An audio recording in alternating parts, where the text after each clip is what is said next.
Bonjour à tous et à toutes, chers adhérents de BHC.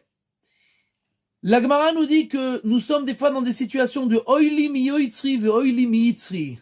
Oi va avoy si je vais faire ce que mon créateur me dit et oi va avoy si je vais faire ce que mon mauvais penchant me dit. C'est-à-dire que je suis dans une situation que quoi que je fasse, j'ai un problème. Je ne sais pas quoi faire. Et la Torah est là toujours pour nous donner la bonne décision, la bonne direction et savoir comment trancher dans les situations même les plus délicates. Une histoire pour donner un exemple à cette chose-là. Il y a à peu près 100 ans de cela à Jérusalem, il y avait un très grand rav qui s'appelait le Rav Yosef Chaim Zunenfeld. Une fois, il reçoit une invitation d'honneur.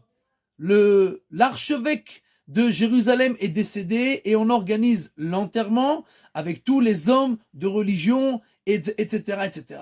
Et donc, on l'invite à l'enterrement. Qu'est-ce que je peux faire? Si je vais contre mon créateur, c'est de la vodazara, c'est de l'idolâtrie, etc., etc., la trinité. Impossible. Et si je vais pas, j'ai un problème avec mon mauvais penchant, j'ai un problème avec le peuple juif qui va avoir des problèmes, qu'on va le poursuivre, etc. Qu'est-ce que je fais?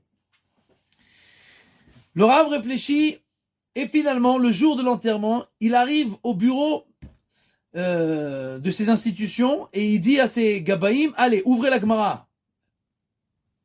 C'est l'heure de l'enterrement. Alors où on va pas, mais quel rapport avec ouvrir la Gemara? Ouvrez la Gemara. Il commence à étudier, ils étudient, presque 1 heure, et après 1 heure, c'est déjà loin du début de l'enterrement, il dit, allez, venez avec moi, on y va. Il dit, mais on a encore 20 minutes de marche pour arriver là-bas, et c'est déjà sûrement terminé. Venez avec moi. Et le Rav, qui avait plus de 80 ans, commence à courir de toutes ses forces. Et il est essoufflé comme ça, et il est vieux, et on voit qu'il est vraiment, qu'il fait des efforts surhumains pour courir.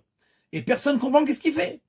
Quand ils arrivent à l'endroit de l'enterrement du cimetière, le nouveau archevêque de Jérusalem déjà pensait comment il allait se venger des Juifs qui avaient tellement insulté en fait la religion du christianisme, n'avaient fait aucun effort pour venir. Et tout d'un coup, quand il sort, ils voient un cortège de rabbanim qui court et à leur tête, Rebbe Ephraim Zunenfeld qui est le plus vieux des rabbanim à Jérusalem, qui a 80 ans et qui court.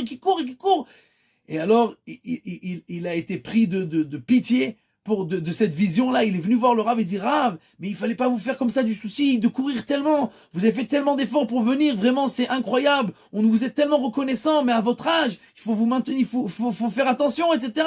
Et c'est dommage d'avoir raté l'enterrement, on vient de terminer. Mais il faut faire attention, il faut pas courir comme ça. Et oui, on a essayé, mais on n'a pas pu arriver. Alors, il faut se rappeler que tout le temps, quand on a des questions délicates, même quand c'est pas de la halakha, la date Torah, le fait de poser la question arabe, la Torah, elle a des réponses à tout, même dans les situations les plus délicates. La Torah, elle a une vision qui est complexe, qui est complète et qui nous donne la bonne direction pour toujours aller sur le droit chemin.